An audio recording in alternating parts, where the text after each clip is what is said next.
Welcome to TRS Clips, the channel that we hope is like a brain workout for you.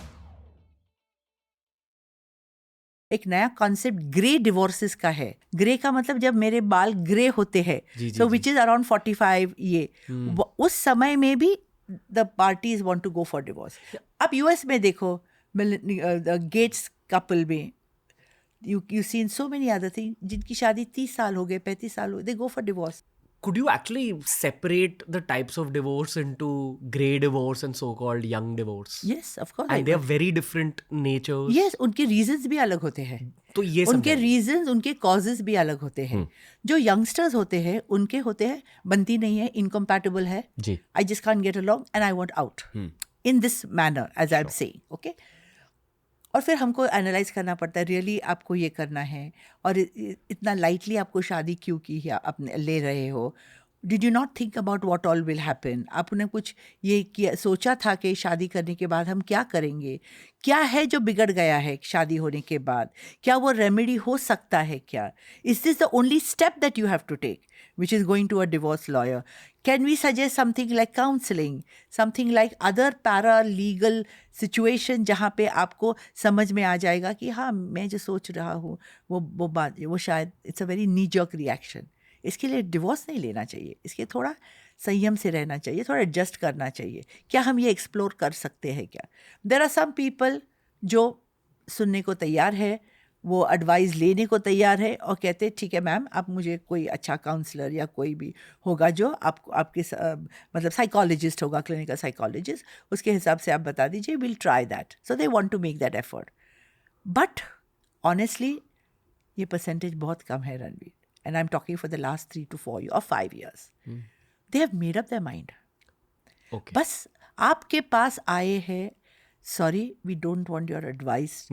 not saying in so many words, पर बोलते हैं not to tell us कि reconcile कीजिए, ये है कैसे हम अलग हो सकते हैं, हमारे राइट्स क्या है, अगर कोई छोटे बच्चे होंगे, ये होंगे, because in 40s probably you may have a one child or 2 children, तो आपको इसके बारे में, but in a very respectful manner. तो फिर then we know कि it's a dead end. कि हम अगर एडवाइस भी करना चाहते हैं या कोई ऑल्टरनेटिव भी देना चाहते हैं, उनको सुनना ही नहीं है क्योंकि उन्होंने तय कर लिया है दिस इज़ यंग. अभी आप पूछेंगे ये जो ग्रे डिवोर्सेस है, मतलब जब आपके बाल ग्रे हो जाते हैं तो नॉर्मली 40-45 के एज ग्रुप में होता है, जहाँ पे करीबन एक 15-20 साल की शादी होती है. Children are around 12, 13, 14 plus minus. तो तभी क्यों डिवोर्स ले रहे हैं आप? तो ऐसे कपल्स में मुझे जो मेरी स्टडीज़ हुई है या मैंने जो देखा है, इट इज़ दैट उनकी इनकम्पैटिबिलिटी पहले दिन से थी, शादी के शुरुआत से शादी के पहले दिन से. हमेशा ऐसा ही मोस्ट ऑफ द केसेस. पर एडजस्ट कर लो अभी, और कभी कभी जल्दी प्रेगनेंसी आ गई, फिर बच्चा आ गया, तो बच्चे के लिए एडजस्ट कर लो, फिर ऐसे कोई रिस्पॉन्सिबिलिटीज़ बढ़ते गए.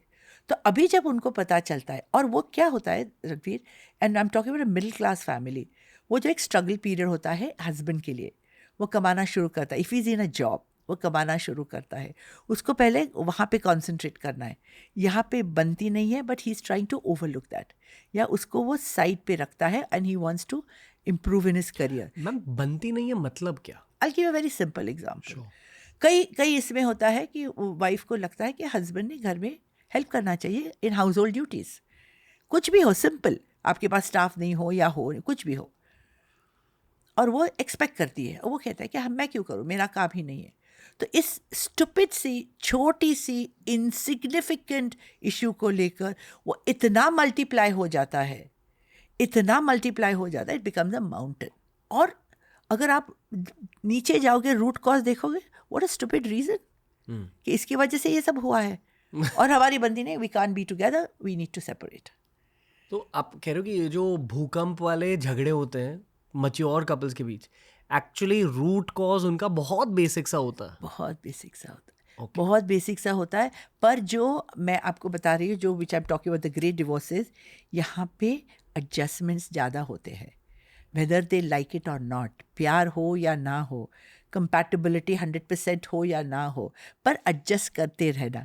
परसों एक कपल आए थे, उनके बेटे के लिए आए थे, तो I just give an example.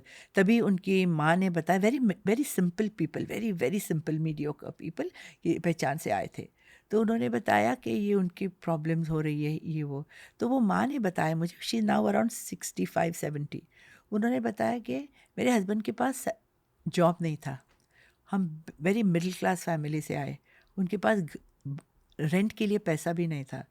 तो हमने ऐसा तय कर लिया कि 2 साल में मेरे पेरेंट्स के साथ रहूँगी और फिर उनका जब होने के बाद मैं एडजस्ट करूँगी। आजकल के ज़माने में कौन इतना एडजस्ट करता है? Just think about a situation coming now, if we segue from that period to this period. तो वो जो एडजस्टमेंट होता था, not because of economic necessity, that was one of the prime reason क्यों औरतें उस ज़माने में ज़्यादा करके एडजस्ट करते थे as compare to today, is only और लार्जली फॉर 2 रीजन्स। एक, फाइनेंशियल इनसिक्योरिटी या lack of finances, and second, social reactions, लोग क्या कहेंगे। These were the 2 inhibiting factors जो लोगों को, जो औरतों को, which I seen in my study, inhibited them. और उनको एक ऐसा था कि नहीं, हमको ये डिवोर्स नहीं, हमको एडजस्ट करना है। ठीक है, मैं रात को थोड़ा रोऊंगी, पर सुबह उठ के सब ठीक हो जाएगा। It's like actually it's 2 bitter factors. मतलब ये सोसाइटी के फ्लॉज है Yes. जिसकी वजह से मैरिजेस ज्यादा लास्ट करते लास्ट करते, but are they happy marriages? I don't know. Lasting marriages are not necessarily happy marriages. I think you should take that. Long-lasting marriages are not necessarily कि वो सब happy marriages हैं। ये marriages adjustment पे होते हैं। Conversely क्या कोई भी long lasting marriages happy marriages होते हैं? That's a good question. But if you ask me, if somebody asks you, how are you happily married? So then the most of the answer that you get married. Happily नहीं बोलते। Happily married ये concept oxymoron हो गया है। That you are either happy or you're married. It's a very in a lighter way, I'm saying. Yeah. I'm not saying very seriously, but ये oxymoron हो गया है। You're either happy or you're married. एक और बहुत कठोर सच है कि marriage is the only concept that ends in either death और डिवोर्स। Yes.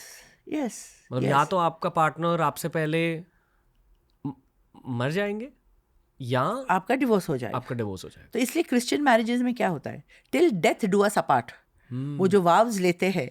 तो क्रिश्चियन लॉ में इनिशियली, अब ये लॉ तो डेवलप हुआ है बिकॉज द सोशल स्ट्रक्चर, इसमें डिवोर्स अनलमेंट था ही नहीं।